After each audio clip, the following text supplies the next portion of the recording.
se aproxima la gran recesión. Hace 20 años se decía que en un futuro los conflictos dejarían de ser como en tiempos pasados, para convertirse en situaciones económicas, porque la forma más factible de destruir una nación es destruyendo su moneda. Ese día llegó. Antes de comenzar, dentro del canal apoyamos el movimiento Quédate en tu casa, en donde estamos iniciando una campaña para apoyarnos a viralizar nuestro contenido y el de otros canales, generando así una cadena de favores para tratar de salir adelante ante esta difícil situación. Las dos economías más grandes del mundo se disputan el posicionamiento de su moneda, Estados Unidos y China. Por su lado, el dólar superendeudado y viviendo de las estafas realizadas por sus gobiernos pasados, y por el otro lado, China, con una superpotencia económica y aliado de Rusia. Conozcamos el contexto. En marzo de 2018 comenzó un conflicto comercial entre estas dos naciones, cuando el presidente Trump anunciara la intención de sancionar a productos chinos por $50.000 millones, argumentando un grave historial de prácticas comerciales desleales y robos de propiedad intelectual. En represalia, el gobierno chino impuso aranceles a más de 138 productos estadounidenses. Estos actos comerciales le han costado a China una importante desaceleración económica que impacta a la economía mundial. Su crecimiento está cayendo, ya que en 2018, con 6.6% de crecimiento, en 2019, 6.1%, y se tiene un pronóstico de 5.4% para 2020. Por otra parte, también ha provocado un sobrecalentamiento de la economía estadounidense. Están en juego todos los elementos geopolíticos que inevitablemente terminarán en una gran recesión.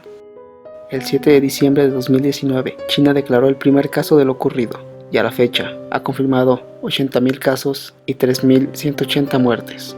El primer cuestionamiento relevante es ¿por qué China ocultó información durante 2 meses, del 17 de noviembre de 2019 al 22 de enero de 2020, fecha con la que decretó protocolos para evitar la propagación?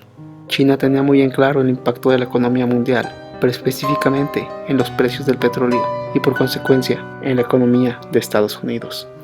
Ante esta situación, el pasado 5 de marzo se celebró una reunión entre los 14 miembros de la OPEP, la Organización de Países Exportadores de Petróleo, para convencer a Rusia, el segundo productor mundial de petróleo, de recortar la producción de 1.5 millones de barriles por día y así amortiguar la caída del precio del petróleo. Pero Rusia no aceptó. ¿Por qué Rusia no aceptó si la caída de los precios era inminente ante la situación actual? Sucede que Rusia entiende perfectamente que en un recorte en la producción del petróleo para amortiguar la caída de los precios beneficia directamente a la economía de los Estados Unidos, y eso Rusia no lo va a permitir. Al parecer, esta decisión geopolítica y económica le ha permitido a Rusia mantenerse en las estadísticas más bajas de la situación, con tan solo 34 casos confirmados y 2 casos de recuperación. En contraparte, si la caída de los precios del petróleo continúa, muchos productores de Estados Unidos podrían verse afectados seriamente, y al parecer, los rusos están dispuestos a aguantar precios más bajos en el corto plazo para lograr la consolidación de un liderazgo ruso en la industria petrolera. Ante esta negativa rusa, Arabia Saudita, el máximo productor mundial de petróleo, informó que aumentará la producción a 10 millones de barriles diarios a partir de abril, una maniobra que aparentemente es un intento para castigar a Rusia, pero que en el fondo la intención es golpear aún más a Estados Unidos y alinearlo con nuevas condiciones comerciales. Pero hablamos de Estados Unidos, y todos sabemos quién es y de lo que es capaz. Anteriormente, el presidente Trump, quien tiene acceso a los más avanzados sistemas de investigación médica y científica, informó que la dichosa enfermedad muere a los 26 grados y no había de qué preocuparse.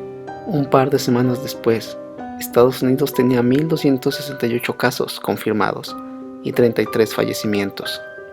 Puede que las cifras sean falsas, y lo que realmente sucedió es que el presidente Donald Trump simplemente decidió subirse al tren y poner el pretexto perfecto para cerrar todas las fronteras a China, y lo logró. Una auténtica jugada de ajedrez. Entonces Rusia y Mongolia cierran sus fronteras, Corea del Norte, Taiwán, Malasia, Vietnam, Singapur y Filipinas prohíben el ingreso de ciudadanos chinos, y más de 30 aerolíneas internacionales suspenden los vuelos al destino asiático. China ha sido aislada por el mundo. ¿Cómo va a terminar todo esto? Simple, con una gran recesión económica mundial. ¿Qué opinas tú? Déjamelo saber en la caja de comentarios. Tu opinión es muy valiosa para este canal. Si te gustó el video, deja un pulgar arriba y no olvides compartir en tus redes sociales. Sin más por agregar, se despide Faro Reptiliano. Hasta pronto.